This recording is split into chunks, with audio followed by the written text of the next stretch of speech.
욥기를 읽어보면은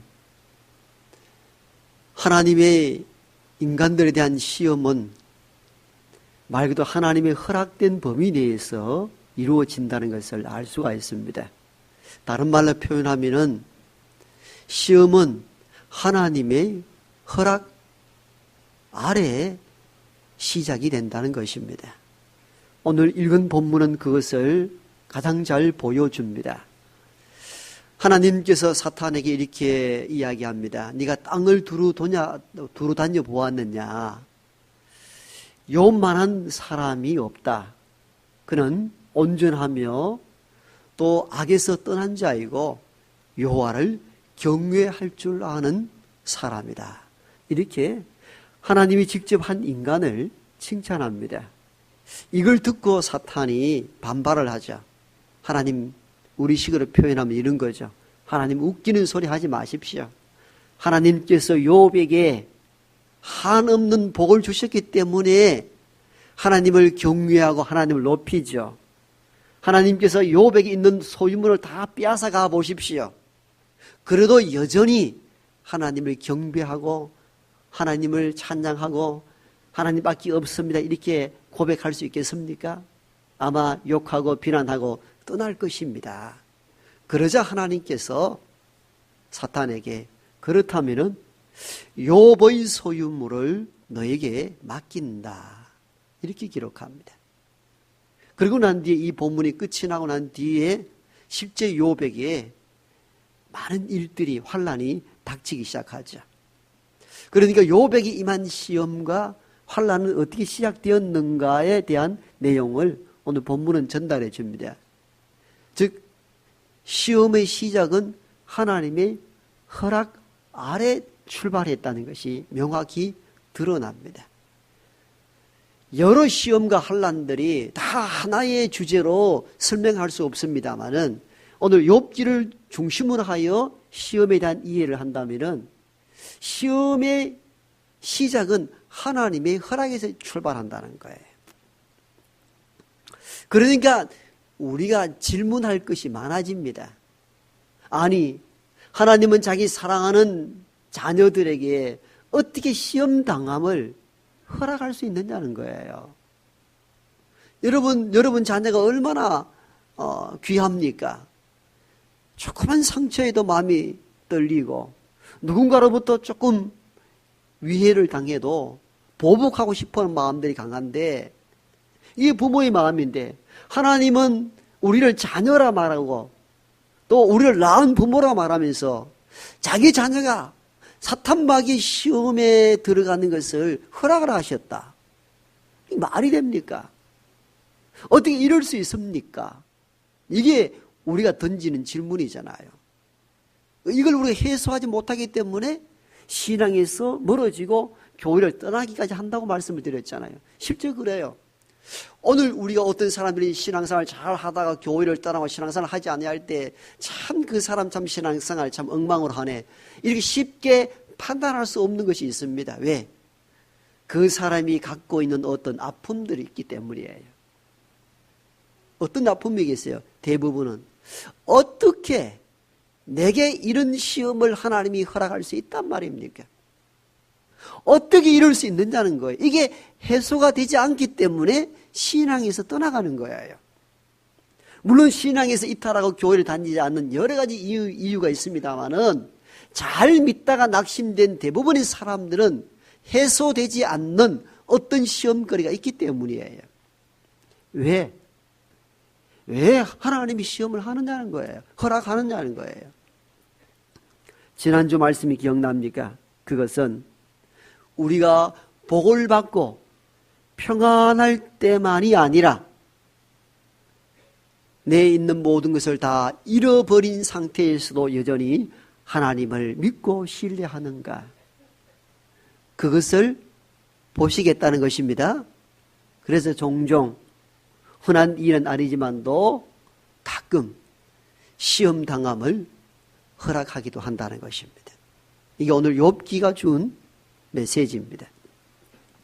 사탄은 한 인간을 넘어지게 할 목적으로 시험을 조장하고 하나님은 한 신앙인의 참됨을 보고자 시험을 허락하기도 하십니다. 시험을 하는 이런 주체에 따라서 시험의 방향이 다릅니다. 사탄은 우리를 넘어지게 고통 가운데서 하나님을 떠나도록 하기 위하여 시험을 조장하고, 하나님이 그 시험을 허락하는 것은 그 신앙의 참됨을 보고자 허용을 종종 하십니다. 이게 사탄과 하나님의 시험의 궁극적인 차별점입니다. 그래서 가끔 우리에게 시험당함을 허락하신다는 것입니다. 그럼에도 불구하고 뭔가 찝찝함이 남아있지요. 그래도 이런 엄청난 시험을 하나님은 어떻게 자기 자녀에게 허용하시느냐는 거예요. 하나님이 나의 믿음을 환난 중에서도 달아보기 위하여 하신다 하지만도 그래도 시험당하는 우리 자신들에게는 고통스럽거든요. 너무 힘들단 말이에요. 그래서 이 질문이 아직 끝이 나지 않은 거예요. 그럼에도 불구하고 이 상상할 수 없는 시험과 환난을 어떻게 하나님은 자기 자녀에게 허용하시느냐는 거죠. 아직도 남아있는 질문입니다. 그러나 하나님은 시험을 허락할 때에 무제한적으로 시험을 허락한 것이 아니고 한계를 정하여 시험을 허락하십니다. 이 부분을 깊이 묵상해 보면은 하나님은 우리가 시험을 당할 때에 여전히 어떤 마음을 가지고 있다는 사실을 알 수가 있습니다. 오늘 욥의 시험에 대하여 허락할 때에 하나님은 이렇게 시험을 허락합니다.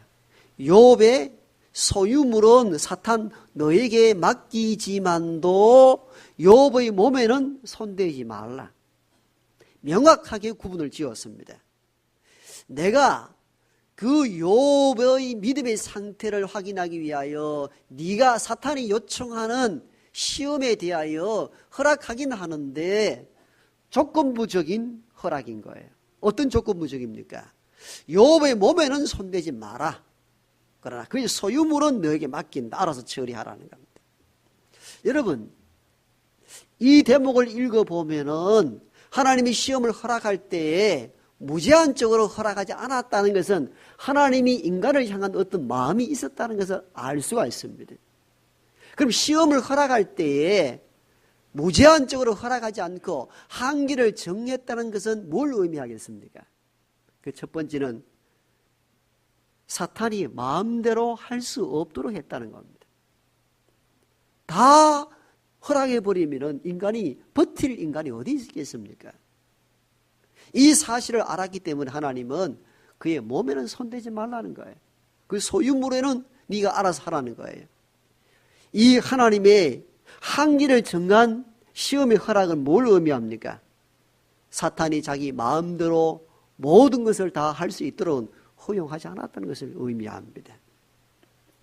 즉 사탄도 하나님의 허락 범위 내에서만 움직일 수 있다는 것을 의미하기도 합니다. 우리는 종종 이렇게 오해할 때가 많습니다.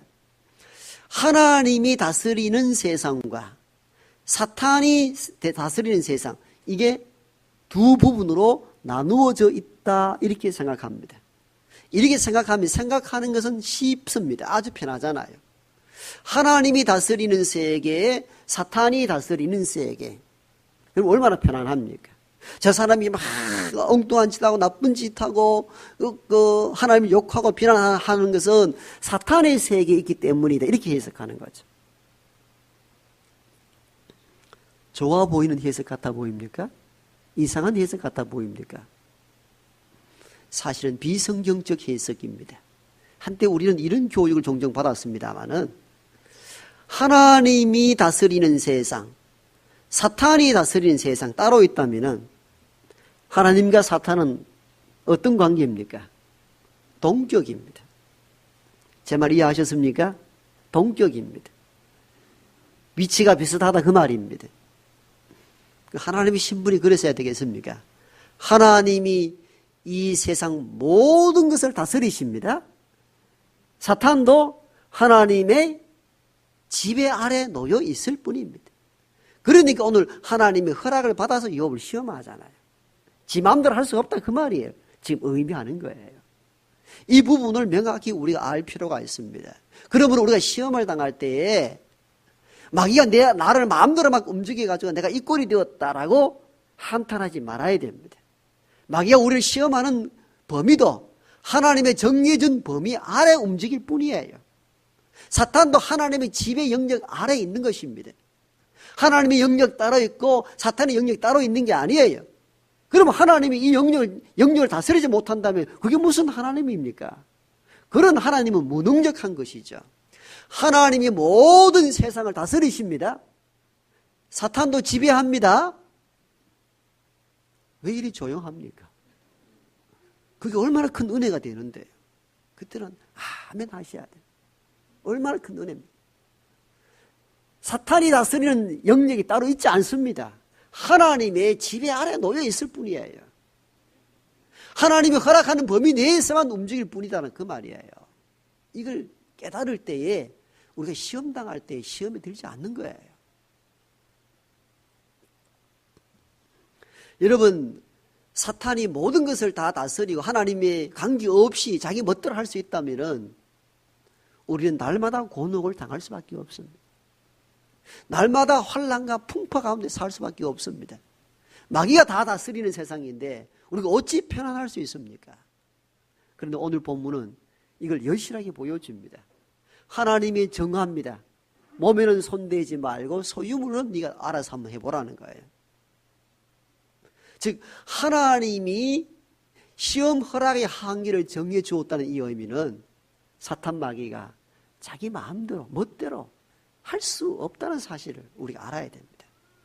그럴 때 우리가 잠시 환난과 시험을 당할 때에 이길 수 있는 힘을 얻게 되는 것이죠. 그렇죠.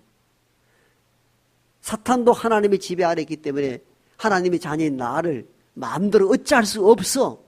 이 확신이 들 때에 시험과 환난이 몰아닥쳐도 이길 수 있는 근력이 생긴다 그 말이에요. 그래서 우리는 이 본문을 통하여 이걸 깨달아야 됩니다. 사탄도 하나님의 허락 범위 내에서만 우리를 시험할 뿐 자기 마음대로 할 수 없는 존재를 인식할 때에 우리가 시험과 환난과 풍파가 몰아닥쳐도 그 사탄 마귀도 나를 어찌할 수 없지, 마음대로 할 수 없지, 이 확신이 들 때에 환난과 시험과 풍파를 이겨낼 수 있다는 것입니다. 이 은혜가 여러분에게 임하길 바랍니다. 두 번째로 하나님이 욥의 시험을 허락할 때에 한계를 정해 주었다는 이 의미는 욥을 버려두지 않고 보호하시겠다는 의미입니다. 오늘 본문을 자세히 생각해 보십시오. 우리는 이 질문을 던졌다 그랬죠. 어떻게 하나님의 자녀에게 시험당함을 허용하십니까? 이게 우리 뼈아픈 질문이라 그랬잖아요. 그런데 오늘 본문을 다시 깊게 읽어보세요. 하나님이 보호하시겠다는 철저한 메시지가 숨겨져 있잖아요. 그의 몸에는 손대지 말라는 것을 뭘 말합니까? 욥을 지키겠다는 겁니까? 버리겠다는 겁니까? 지키겠다는 것이잖아요. 이 사탄아, 네가 아무리 흔들어도 욥의 몸에는 지금 손대지 마라. 내가 그를 지키고 보호하시겠다는 명확한 선언을 이미 이 본문을 통하여 보여주셨어요. 그런데 우리는 이 하나님의 보호하시고 지키겠다는 이 메시지를 놓쳐버리고 우리는 이렇게 자꾸 항의하는 거죠. 어떻게 나에게 시험당함을 허락하십니까? 하나님께서. 내가 자녀인데 그 질문만 계속 하는 거예요. 그 답은 주어져 있어요. 하나님이 그의 몸에는 손대지 말라고 하셨어요. 보호하시겠다는 겁니다. 지키겠다는 거잖아요. 지키겠다는 것이. 하나님이 이 의지를 드러내셨어요. 이 본문을 통하여서. 여러분, 환난 중에 있는 자녀를 돌보지 않는 부모가 있겠습니까? 아무리 연약한 부모라 할지라도 부모는 자녀를 지키겠다는 거예요. 끝까지 보호하겠다는 거예요. 이게 부모입니다. 내가 오래전에 그런 얘기를 해요. 제가 시골에서 자랄 때 큰 비가 내리면은 큰 물이 이렇게 지나가는 게 참 볼만합니다. 그거 구경하러 많이 나왔어요. 그래서 저는 바닷가인데 산에서 큰 물이 바다로 향해서 항도물이 지나가는데 그거 진짜 볼만합니다. 그래서 다 강가에 와서 구경을 하는데 너무 가까이 간 동네 어린 애가 내보다 한철 후배였죠. 아주 어렸을 때니까. 그 물살에 휩싸여가지고 1초도 안 돼서 삽시간에 한 100m, 200m 바다, 동해 바다 그냥 떠내려가 버리는 거예요. 모두가 발만 동동 거리고 있습니다. 그 물살 센 곳으로 누가 들어가서 그 아이를 건지겠습니까? 그때 어떤 사람이 그 거센 그 황토 물 속으로 뛰어 들어가요. 놀랐어요. 그러더니 수영을 하고 하면서도 100m, 200m 떠나가는 그 아이를 붙잡는 거예요. 그러는 사이에 동네 사람들이 작은 배를 끄집어내서 노를 져가지고 막 건져냈어요. 그 사람이 누구였겠어요? 아버지더라. 그 아버지. 야, 그래서 저는 부모라는 것을 서로 인식해서 어리지만도, 야, 여러분, 그런 죽음을 각오하지 않고는 할 수 없는 일들입니다. 수용을 잘하기 때문에 뛰어들었겠습니까? 아니죠. 자녀를 지키고 보호하겠다는 것. 그 일념으로 뛰어들었겠죠. 이게 부모거든요. 이게 부모님이란 말이에요. 하나님이 욥을 시험을 허락했을 때에 그냥 한번 던져 놓겠습니까? 그렇지 않습니다. 철저하게 지키고 보호하겠다는 마음이 있었습니다. 그 마음이 어디 표현되어 있습니까? 여기 표현되어 있잖아요. 소유물은 네가 알아서 하되 몸은 손대지 마라. 이 의미는 우리가 평면적으로 글로 읽으니까 부드럽죠. 만약에 하나님 말씀으로 이렇게 한다면, 그래, 욥 시험해 보고 싶다고 그의 재산은 네가 알아서 처리해야 돼. 분명히 말하는데 몸에 손대지 마라. 뭐 이게 아니겠습니까? 네가 몸에 손대는 이상 내가 너 죽여버리겠다. 이런 뜻이 아니겠어요? 명확하게 지키고 보호하시겠다는 거예요. 여러분, 아브라함이 하나님 말씀을 받들고 하나님 지시한 땅 가나안 땅으로 갔습니다. 그런데 가보니까 예상외로 하나님 복을 준다고 약속받고 갔는데 기근이 심해서 먹고 살 일이 없습니다. 그래서 순간 이거 여기 살아서는 살 길이 막막하다 해서 돌아서죠. 애굽으로 갑니다. 애굽으로 간들, 애굽은 이방 민족이 사는 곳인데 두려움이 생기기 시작하죠. 그래서 아브라함이 머리를 돌립니다. 원래 아브라함의 아내는 원래 이종 사촌 동생이니까 원래로 돌아가다는 겁니다. 그는 속이는 것이 아니라고 판단한 거죠. 지금은 결혼하여 아내가 되었지만도 원래 네하고 내 사이는 누이 오라비 사이가 아니냐. 그러므로 옛날로 돌아가서 잠시 동안은 옛날로 돌아가서 내 누이라 하자. 혹시 네가 내 아내라고 이야기한다면 이 아내를 빼앗아보고 나를 죽이고 아내 빼앗아가면 내 죽고 네 따로 가고 이 가슴이 엉망 안 되나. 그러니까 잘 생각해보자. 이렇게 아내를 설득해가지고 누이라고 합니다. 그 말도 따지고 보면 맞는 말이거든요. 사실은 실제 누이가 맞잖아요. 실제는 혈통적으로 누이예요. 누이. 그래서 애굽 왕에게 가서는 애굽 왕이 묻지도 않았는데 내 누이라고 소개를 합니다. 그러더니 애굽 왕이 그 아브라함의 누이 아내를 데려가 버리잖아요. 가정이 파산될 위기에 놓인 것이죠. 자기 혼자 살려고 하다가 가정이 깨질 위기에 처합니다. 그날 밤이었죠. 하나님이 애굽 왕에게 나타나셔서 그 여인을 가까이 하지 말라. 그 여인을 가까이 하는 순간 내가 너를 죽여버리겠다고 엄히 경고하십니다. 그 여인은 아브라함의 아내라 알려줍니다. 애굽 왕이 깜짝 놀랐죠. 큰일 날 뻔했죠. 아브라함을 급히 부릅니다. 네가 왜 나를 속여서 나로 하여금 하나님의 벌을 받게 하느냐. 얼른 데리고 가라. 여러분, 이 대목을 이렇게 보십시오. 잘못한 사람은 누굽니까? 환난 시험을 자초한 일은 누굽니까? 아브라함인데 지키고 보호하시는 일은 누구십니까? 아브라함을 복되게 하겠다 약속하신 하나님이셨습니다. 여러분, 놀라운 광역을, 이런 일들을 아브라함은 2번이나 당하고 하죠. 그때마다 나타나셔서 이 문제를 해결해 주신 분은 하나님이셨습니다. 아버지 하나님은 한 인생을 지키고 보호하시겠다는 이 사실을 아브라함 사건을 통하여 보여준 것이죠. 아브라함이 100세에 얻은 아들 이삭을 바칠 수 있었던 그 결단은 자기의 온전한 믿음에서 나왔다기보다는 내가 형편없는 삶을 살아 시험과 환난을 당할 때에 나를 지키시고 보호하신 하나님의 은혜를 알았기 때문입니다. 하나님의 은혜에 대한 경험이 있었기 때문에 아들을 내놓으라 했을 때 바칠 수 있는 결단으로 나아갈 수 있었다, 그 말입니다. 다시 말씀하면은 하나님은 왜 우리에게 시험당함을 허락하십니까? 할 때 하나님은 내가 네 시험당하고 환난과 고난 가운데 있을 때 너를 지키고 보호하시겠다 말씀합니다. 그 말씀이 어디에 있습니까? 소유물은 네가 임의로 하되 그의 몸에는 손대지 말라는 이 메시지 속에 하나님의 의지를 알 수가 있습니다. 여러분, 시험과 환난이 몰아칠 때에 하나님 어떻게 내게 이런 일들이 일어나도록 허락하십니까?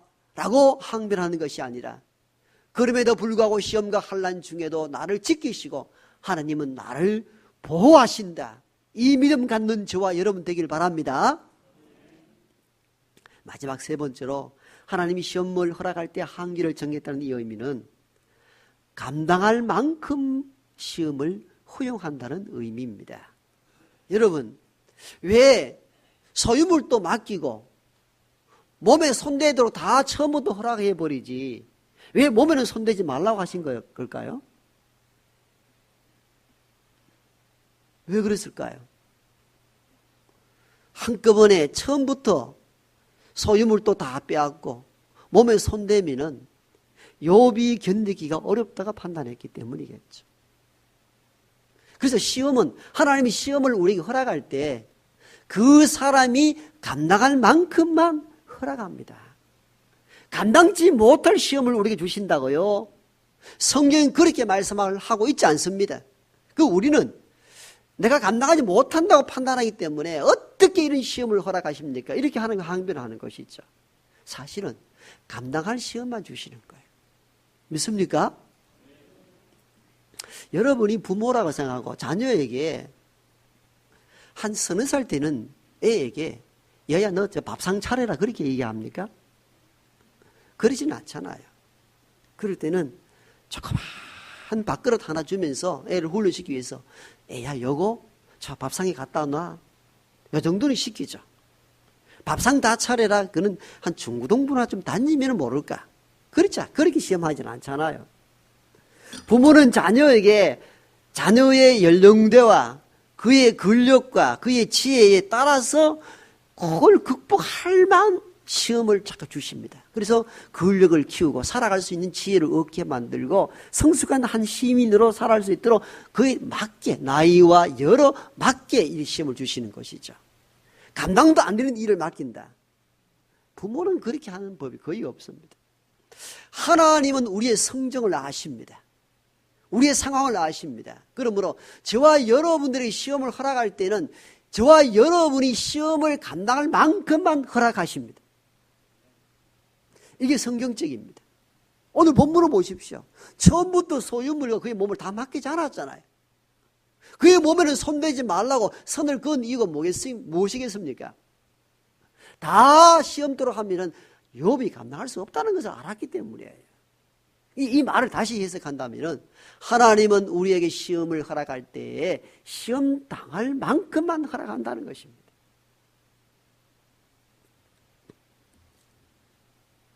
그래서 욥이 하루아침에 그 많은 소유물 재산을 다 잃어버렸습니다.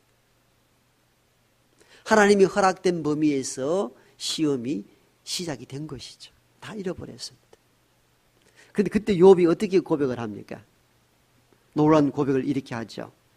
내가 모태에서 알몸으로 나와 싸운즉 또한 알몸으로 돌아가올지라. 주신 이도 여호와시요 거두신 이도 여호와시오니 여호와의 이름이 찬송을 받으실지니이다. 아멘.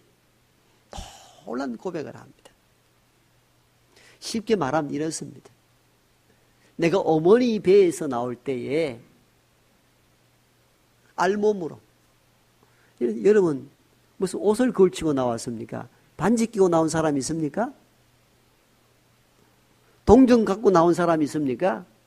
저와 여러분이 이 세상에 태어날 때에 아무것도 지니지 않는 채 빈몸으로 나왔다는 거예요. 그런데 다시 빈 몸으로 돌아가는 것도 당연하다는 거예요. 왜? 알몸으로 왔으니 알몸으로 가는 게 당연하다는 거예요. 거기에 뭐 또 걸치고 가야 될 이유가 있느냐는 거예요. 이게 욥의 모든 걸 읽고 난 뒤에 깨달은 진리예요. 그리고 보니까 주신 이도 여호와시고 거두어 가신 이도 여호와시다. 맞죠?